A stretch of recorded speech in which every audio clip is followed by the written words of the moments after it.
ایک بچہ آ گیا، یتیم بچہ. اس نے آ کے عرض کی حضور 3 گھر میں افراد ہیں، میں، میری بہن اور میری بیوہ ماں. والد حضور چلے گئے اور آج نا 3 دن ہو گئے روٹی کوئی نہیں کھائی. میں اس منظر کو بھی جانتا ہوں کہ جب یتیم گھر میں اکٹھے بیٹھے ہوتے ہیں اور پتہ ہوتا ہے ان کو کہ ہماری اماں کے پاس آج پیسے کوئی نہیں اور گھر میں روٹی بھی کوئی نہیں، تو پھر ان کو بھوک ہی نہیں لگتی. ہاں نہیں لگتی. اماں پوچھتی ہے پتہ روٹی کھانی ہے؟ نہیں میں تو سویرے جو کھایا تھا وہ ہضم ہی نہیں ہوا. اماں جی شاہی کوئی نہیں. یہ پردے اس طرح کر کے بچائے جاتے ہیں. ایک دوسرے کو تسلیاں دینا، ایک دوسرے سے پیار کا بڑھ جانا، ایک دوسرے کے لیے جذبات اور طرح کے بن جانا حکمت الہی کے تقاضے ہوتے. یا رسول اللہ صلی اللہ تعالی علیہ وسلم بیوہ ماں ہے، یتیم بہن ہے، 3 دن سے کھایا کچھ نہیں. قربان جائیں وہ گھر جہاں سے کائنات کھاتی ہے ساری. حضور نے فرمایا بلال جا کے ساری ازواج مطہرات سے پوچھ گھر میں کیا ہے. حضرت بلال کہتے ہیں میں سارے گھاری پوچھ آیا، ٹٹول آیا، ٹوٹل 21 کھجوریں نکلی. یہ 2 جہاں کے شاہ ہیں اور پاس کچھ رکھتے نہیں، 2 جہاں کی نعمتیں ہیں، ان کے خالی ہاتھ میں حضور کے سارے گھر کو میں ڈھونڈ 21 کھجوریں نکلی تو لا کے میں نے پیش کر دی، تو حضور نے ڈائریکٹ اس کو نہیں دی، نبی پاک نے اپنے ہاتھ پہ رکھ لی. اور کہتے ہیں پھر حضور نے نا اپنا منہ مبارک قریب کیا کھجوروں. صحابہ خود فرماتے ہیں کہ یہ جو حضور نے منہ مبارک قریب کیا نا تو نبی پاک برکت کی دعا کر رہے تھے. 21 کھجوروں پہ برکت کی دعا ہوئی. حضور نے اس بچے کو بلایا، تھپکی دی، فرمایا لے جا 7 تیری بہن کی. انہیں معمولی نہ سمجھنا ہوا. تو حضرت بلال کہتے ہیں حضور 3 بھی دے دینا کبھی تو 30 سال ختم ہی نہیں ہوتی. 30 سال گزر جاتے ہیں، نکالتے رہو کھاتے رہو، ختم ہی نہیں ہوتی. حضور نے فرمایا 7 تیری بہن کی، 7 تیری والدہ کی، اور 7 حضور نے اور بھی تلقین فرمایا ایک سویرے کھایا کرنا، ایک شام کو کھایا کرنا. یہ لے جا. حضرت سیدنا بلال حبشی کہتے ہیں رضی اللہ تعالیٰ عنہ کے بچہ لے کے جب باہر نکلا تو حضرت سیدنا معاذ ابن جبل دوڑ کے گئے اور جا کے بچے کے سر پہ شفقت سے ہاتھ پھیرا. کا فکر نہ کرنا، رب کریم تجھے بہترین سرپرست عطا کرے گا، پتر پریشان نہ ہونا، اللہ تیری مدد کرے گا. صرف حوصلہ دیا، سر پہ دست شفقت پھیرا. بچہ چلا گیا تو حضور نے فرمایا معاذ ادھر آؤ نہ کرا. یا رسول اللہ حکم ہو. فرمایا کس چیز نے تمہیں اٹھایا بچے کے سر پہ ہاتھ رکھنے کے لیے؟ اس نے تمہیں کہا کس چیز نے تمہیں اٹھایا جو تم بچے تک پہنچ گئے؟ عرض کی یا رسول اللہ وہ جو میرے دل میں اللہ نے یتیم کے لیے رحمت رکھی ہے نا، اس نے مجھے اٹھایا تھا. اور میں نے جہاں کہ اس کے سر پہ دست شفقت پھیرا تو حضور فرمانے لگے سن پھر، جو کسی یتیم کے سر پہ خالی ہاتھ بھی پھیر دے، جتنے بال اس کے ہاتھ کے نیچے آئیں گے نا، رب اتنی خطائیں معاف کرے گا، اتنی نیکیاں دے گا، اتنے درجے اس کے بلند کر دے گا. خالی دست شفقت ہی پھیر دے. دینا دلانا تو بعد کی بات ہے، اس کا خیال رکھنا. تو یہ جو ہمارے مدارس ہیں نا، میں اکثر بچے غریب ہوتے ہیں، لیکن کچھ بچے تگڑے گھروں کے بھی ہوتے ہیں، مالدار گھروں کے بھی ہوتے ہیں. اس میں اگر کوئی ایسا بچہ آ بھی جاتا ہے نا جو یتیم ہے، کمزور ہے، تو اپنے آپ کو محسوس نہیں کرتا کمزور، کیونکہ وہ یہ نہیں سمجھتا کہ میں یتیم خانے میں آیا ہوں. اس کے ذہن میں مائنڈ سیٹ یہ ہوتا ہے کہ میں مدرسے میں آیا ہوں اور میں پڑھنے کے لیے آیا ہوں. اور چونکہ وہ کچھ وزادار بچے، مالدار بچوں کے ساتھ وقت گزارتا ہے، اسی دسترخوان پہ بیٹھ کے کھاتا ہے، اسی کلاس میں سب کے ساتھ بیٹھ کے پڑھتا ہے، تو اس کی عزت نفس مجروح ہونے کی بجائے طاقت پکڑتی. وہ برابری کی سطح پہ جب آتا ہے تو اسے محسوس ہوتا ہے کہ مجھے عزت دی جا رہی. اس لیے مدارس اسلامیہ میری نظر سب سے مضبوط جگہ ہیں جہاں مساکین کی، یتیموں کی، غریبوں کی صحیح معنوں میں کفالت بھی ہوتی ہے، تعلیم بھی ہوتی ہے، عزت بھی ہوتی ہے، تربیت بھی ہوتی ہے. میرے رسول کریم علیہ السلام بڑے انہماک کے ساتھ، بڑے توجہ کے ساتھ. اچھا ایک کام اور ہوتا ہے ہمارے ہاں، وہ کیا ہے؟ اگر کوئی یتیم مال چھوڑ گیا نا اس کا باپ، تو پھر تو بارے نہیں آ رہے ہیں اس کے. پھر تو اللہ خیر کرے کہ بہت سارے مل جائیں گے کفالت کرنے والے، بہت سارے ملیں گے دھیان رکھنے والے، بڑے سارے ملیں گے توجہ دینے والے. قرآن مجید نے فرما دیا ہے کہ جو یتیم کا مال کھاتا ہے وہ سمجھ لے کہ میں مال نہیں کھا رہا، میں آگ کھا رہا ہوں. آگ کھا رہا ہوں، آگ. سورہ نساء دیکھیے ہمارے ہاں اگر تو مال چھوڑ گیا ہے تو پھر تو بہت سارے رشتہ دار مستقل اس کے محلے میں مکان لینے کو تیار ہو جاتے ہیں، الا ماشاء اللہ۔ پھر تو بڑے سارے ایسے بھی رشتہ دار بن جاتے ہیں جن کو والد کی موجودگی میں کبھی زیارت کا موقع بھی نہیں ملا تھا۔ یہ مال جو یتیم کا ہے اس کی تو زیادہ حفاظت کرنی تھی۔ ہم کئی دفعہ مسئلہ بتاتے ہیں، لوگ فتویٰ بازی شروع کر دیتے۔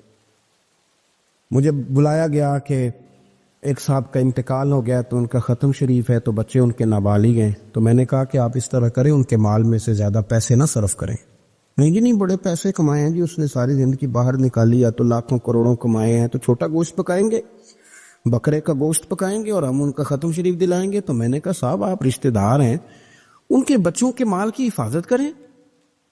ختم شریف تو اس میں گوشت زیادہ ہونا ضروری نہیں، اس میں تو درد سے دعا کرنا ضروری ہے، اس میں تو تلاوت قرآن پاک کے سال ثواب میں ضروری ہے، ذکر اذکار ضروری ہے۔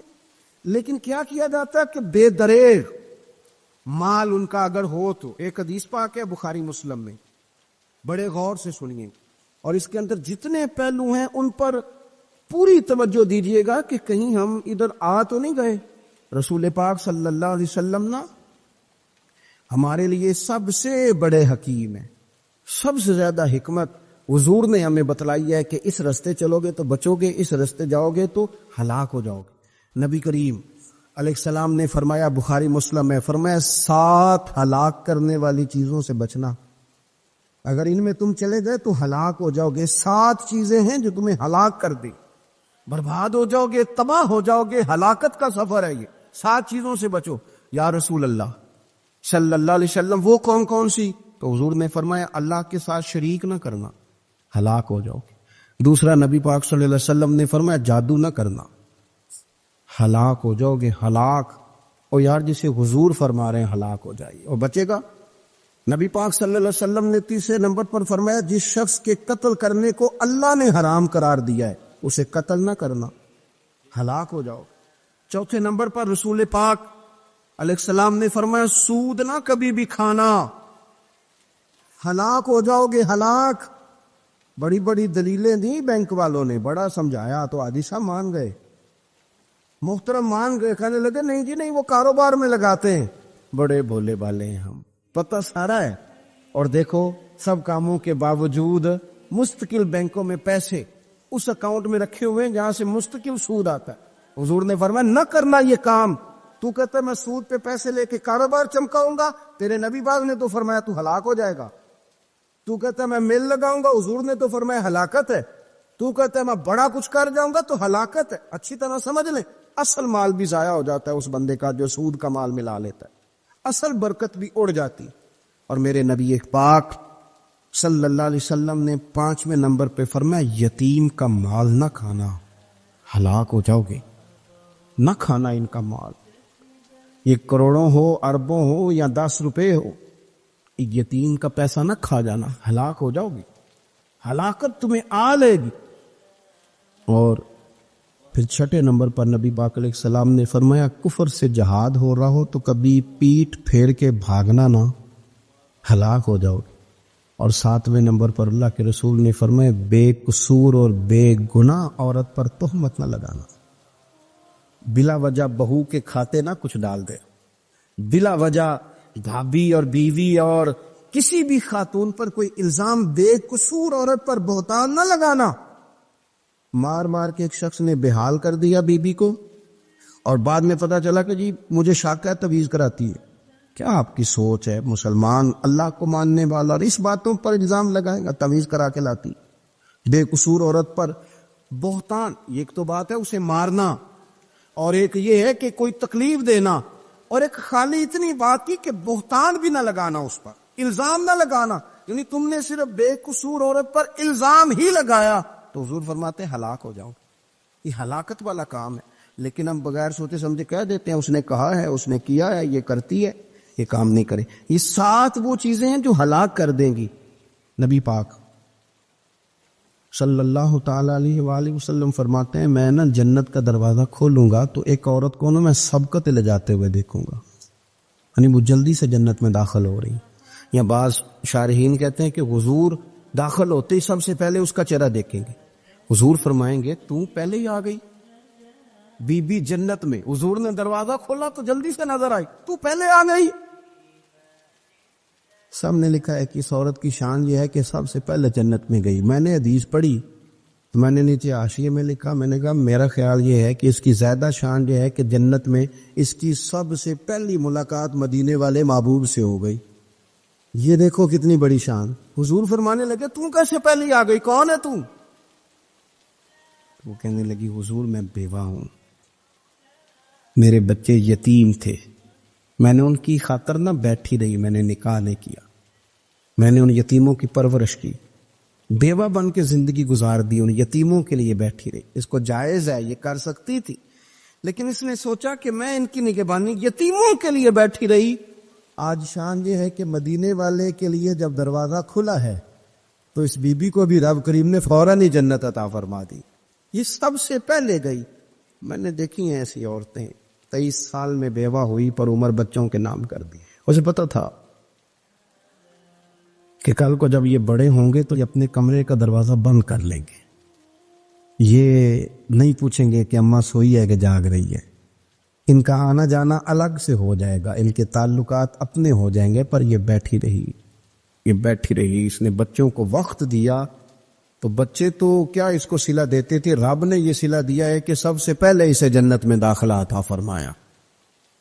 ابو داؤد شریف میں مسند امام احمد بن حنبل میں حدیث ہے، نبی پاک صلی اللہ علیہ وسلم کے چچا زاد تھے حضرت جعفر طیار، مولا علی شیر خدا کے بھائی تھے، جنگ موتا میں شہید ہو گئے۔ وہاں سے کوئی خبر لے کے نہیں آیا، لیکن رب خبریں دیتا ہے نا اپنے حبیب کو۔